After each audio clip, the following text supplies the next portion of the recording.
আসসালামু আলাইকুম। কেমন আছেন সবাই? আল্লাহর অশেষ রহমতে আমরা কিন্তু ভালো আছি। তো ঠান্ডার কারণে আমার বয়সটা একটু অন্যরকম মনে হইতেছে। তো সবাই একটু আর কি করবেন আর কি কন্ট্রোল জন্য কোনো করেন না। তো সকাল সকাল উঠে কিন্তু আমি বিছনাপাতি তুললে ঘরটা একটু গুছাই নিতেছি আগে। তো কাছে দূরে দেশ বিদেশে যে যেখান থেকে আমার ভিডিওটি দেখছেন বা শুনছেন, আশা করি আল্লাহর রহমতে আপনারা সবাই ভালো আছেন। তো ভিডিও শুরুতে একটা রিকোয়েস্ট করে রাখি, প্লিজ লাইক দিয়ে ভিডিওটি কন্টিনিউ করবেন। ভিডিওর কোনো না কোনো অংশ ইনশাল্লাহ আপনার কাছে ভালো লাগবে। যদি একটু হলেও ভালো লাগে, চ্যানেলটা সাবস্ক্রাইব করে আমার পাশে থেকে যাবেন। নোটিফিকেশন অন করে রাখবেন যাতে ভিডিও ছাড়ার সাথে সাথে আপনার কাছে পৌঁছে যায়। পরবর্তী সময়ে আপনার মূল্যবান সময় বের করে যাতে আপনি দেখে নিতে পারেন। তো এই যে দেখেন উপরে দড়ি আর নিচে হয়েছে কি পাখি বাথরুম করছে। রাত্রেবেলা যে এই জায়গায় ফাঁকি থাকে দেখেন, এই যে এই দুই জায়গায়, তারপরে আরেক রুমের বারান্দায়, তো এইগুলান কিন্তু প্রতিদিন এরকম বোঝেন না বাথরুম করে বইরা রাখে। তো প্রতিদিন সকালে আমার এই কাজগুলো করতে হয়, আমি বা আমার মেয়েও করে মুছতে। আর আমাদের যে ঘর মোছে উনি তো আগে রেগুলার আসতো আমাদের বাড়িতে 4 বছর 12 বেশি হইব একটা না তানি কাজ করতেছে। তো কোনো সময় এরকম মিস করে না, এখন তানি একদিন আসলে তো 7 দিন আসে না। তো এই কাজগুলো এখন আমাদেরই করে নিতে হয় আর কি। কষ্ট হইলেও কিছু করার নাই, তানি রেগুলার এখন আসে না। তো এদিক দিয়ে কিন্তু আমি ঘরটা পরিষ্কার করে নিতেছি।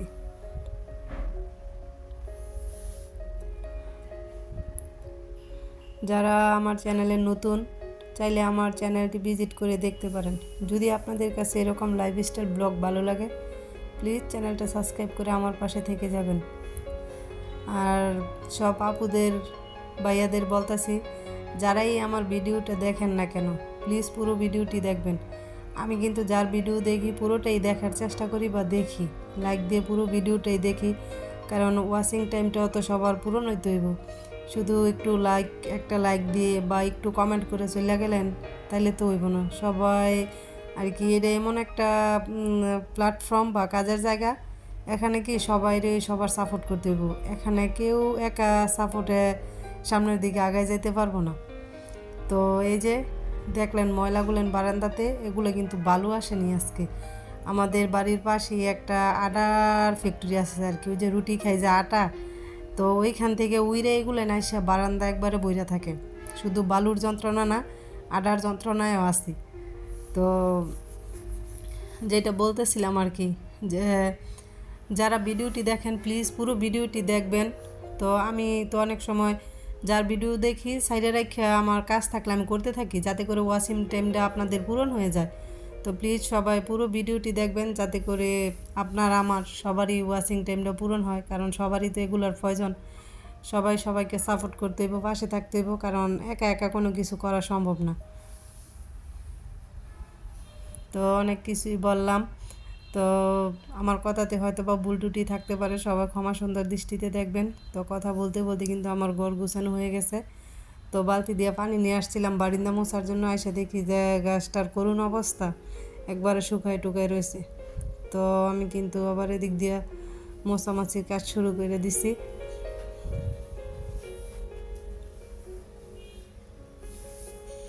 তো ডেলি কিন্তু এই কাজগুলো করতে হয়, পরিষ্কার করতে হয়। পাখি থাকে তো বাইরে হয়তো বা তেমন গাছপালা নাই বা বৃষ্টি, তো বাইরে যেহেতু প্রচুর ঠান্ডা, হয়তো বা এই জায়গায় থাকলে একটু আরামে থাকে। তো এটা ভাববার পাখিগুলো এটা তারাই দেয় না, বা ওরা থাকে এটা ভালো লাগে। কিন্তু এই যে রোজ রোজ বাথরুম করে বইরা রাখে, এটা পরিষ্কার করতে কিন্তু একদমই ভালো লাগে না। তাও যাক, থাকুক ওরা, এই আর কি।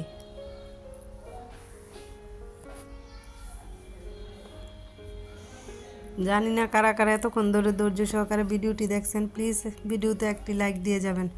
তো এই যে এখানে আমি পাতিল নিয়ে নিছি আর নিতেছি মুসুরি ডাল। তো অনেক দিন যাবৎ মনে হইতেছে যে ডাল খাই না, তো একটু টক দিয়ে আজকে ডাল রান্না করব আর কি। তো সেই জন্য ডালটা নিয়ে নিলাম। তো আমার কিন্তু ডাল রান্নাটা হয়ে গেছে। এখন কিন্তু আমি রসুনটা একটু থেতু করে নিছি আর পেঁয়াজ কুচি করে নিছি। তো পেঁয়াজ কুচিটা আগে দিয়ে দিব।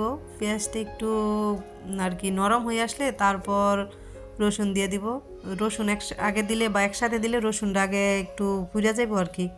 তো সেই জন্য পেঁয়াজটা আগে একটু মজায় নিয়ে তারপর রসুন দিব, যাতে দুইটার কালার আর কি একসাথে আর কি একই রকম হয় সেই জন্য।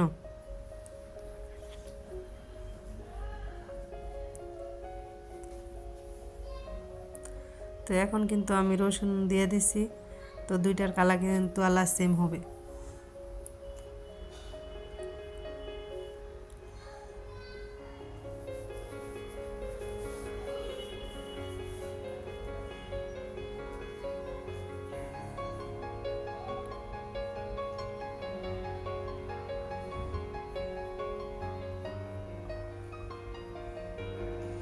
তো এই যে পেঁয়াজ রসুনের কালার কিন্তু ব্রাউন কালার চলে আসছে।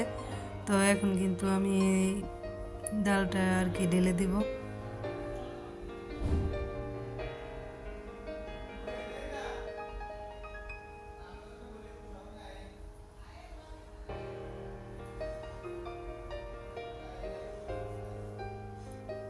তো ডালের মধ্যে কিন্তু আমি কাঁচামরিচ আর জলপাই আগেই দিয়ে নিয়েছিলাম, সেটা আর আপনাদের দেখানো হয় নাই।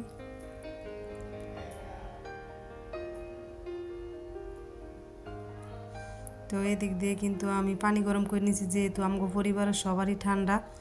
তো এই জায়গায় দুইটা ফ্লাক্স দেখতেছেন, এই যে সাদা ফ্লাক্স, এটার মধ্যে কিন্তু চা রাখি আর ওইটাতে পানি।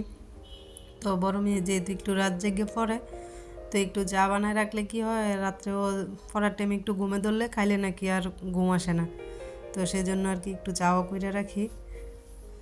তো ওরা দুই বোন তো চা খাইতে ভীষণ পছন্দ করে, তো ইকরাও মাঝে মধ্যে খাইয়ে নেয় আর কি। তো বিকালের নাস্তায় মেয়েদের আবার একটু নিমটি আর মনেক্কা দিয়ে দিলাম আর কি মেয়েদের খাওয়ার জন্য।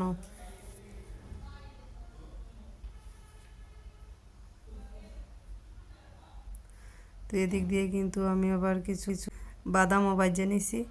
তো সবাই ভালো থাকবেন, নতুন কোনো ব্লগে আপনাদের সাথে আবার হয়তো বা দেখা হবে। সে পর্যন্ত সবাই ভালো থাকবেন, আল্লাহ হাফেজ।